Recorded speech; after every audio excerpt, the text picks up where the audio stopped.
souvent que ce qui est important, c'est que les gens prennent confiance en eux, qu'ils savent pourquoi ils font ça en général, ils savent comment le mettre en place. L'humain, on le met au centre. Il faut tester. Il faut essayer, et puis surtout, il ne faut pas être seul, quoi. On peut avoir une très bonne idée, mais vraiment, il y a l'aspect crucial du modèle économique pour que ça soit viable. Ça vaut vraiment le coup d'aller vers Liès. C'est un lieu de vie qui nous ressemble, qui ressemble aux gens qui le font vivre. Une chose dont on est sûr, c'est que le territoire avait besoin de ce lieu. Je suis Marion Bergognon, la directrice de Liès 87, qui est donc un incubateur d'économie sociale et solidaire et d'innovation sociale en Haute-Vienne. Liès est né de la volonté de plusieurs acteurs du territoire de la Haute-Vienne, VGE Limousin Poitou-Charentes, Oxalis, la CRES, France Active Nouvelle-Aquitaine, l'URSCOP et l'association interconsulaire de la Haute-Vienne. Ils ont décidé de répondre à ces besoins-là en créant une association qui porterait cet incubateur parce qu'il y avait besoin d'avoir un outil d'aiguillage des porteurs de projets. Et on a aussi cette volonté de travailler à l'émancipation et à l'autonomisation des porteurs de projets. L'idée de ce lieu, c'était de casser nos représentations et créer un lieu, un espace où en tout cas on peut se rencontrer.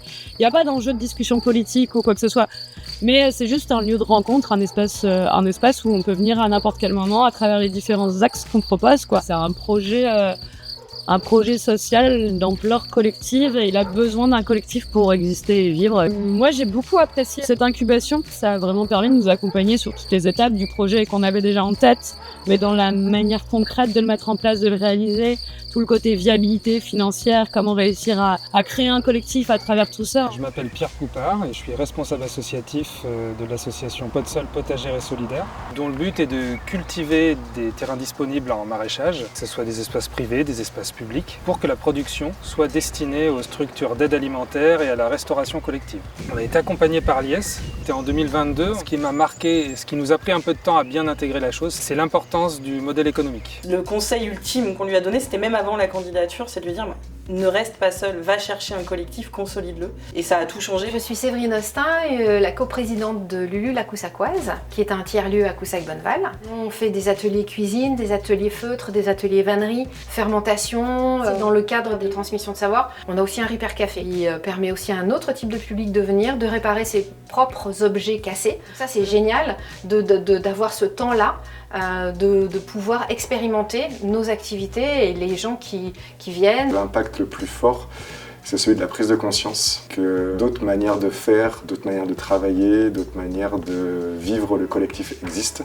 Quand une personne timide en début d'atelier n'arrive pas forcément à s'exprimer et qu'en fin d'atelier, c'est elle qui prend la parole en premier et qui arrive à s'exprimer. Pour nous, c'est gagné. Les porteurs de projets, ce qu'ils veulent, c'est savoir si leur projet il est faisable, il est viable économiquement et si ça vaut le coup, et s'il répond bien à un besoin, et si ça vaut le coup de le monter plutôt que de s'épuiser pendant 5 ans à essayer et que ça donne rien. On n'est pas déçus parce qu'on a été au bout de la démarche. Grâce à vous, on est allé au bout de la démarche et oui, ça ne donne rien, mais c'est pas grave. Nous, on accepte ce que vous voulez nous donner et ça se passera forcément très bien. Ce que j'apprécie particulièrement dans Liès, c'est de pouvoir échanger et partager avec d'autres porteurs de projets. Aujourd'hui, Liès, il nous a apporté toute cette structuration administrative et financière qui était vraiment nécessaire. Tout seul, on aurait mis plus de temps. Enfin, nous, ça nous apporte tant d'énergie en tant que gestionnaire, bénévole, salarié. C'est vraiment cette mise en réseau et en lien qui est hyper riche. Il y a peut-être une carte à jouer, un truc à faire sur la reprise-transmission d'entreprise, entre entreprises de l'ESS, mais pas que, sur des petites entreprises en milieu rural, des cafés, des restaurants, des petits commerces ou des petites structures TPE, PME, artisanat. Créer des structures, bien sûr, mais c'est aussi d'habiter les territoires en travaillant avec ces structures pour ce qui est d'autres entreprises conventionnelles ou des acteurs publics. Que chaque personne puisse se dire « Ah oui, en fait, c'est possible, c'est chouette. » en fait. Pour moi, l'esprit de l'IS, ça serait soutenir des projets qui ont du sens. Et je dirais défi réussi. Et je dirais que voilà, pour ces 5 ans, le mot d'ordre, ce sera encore et toujours de la convivialité.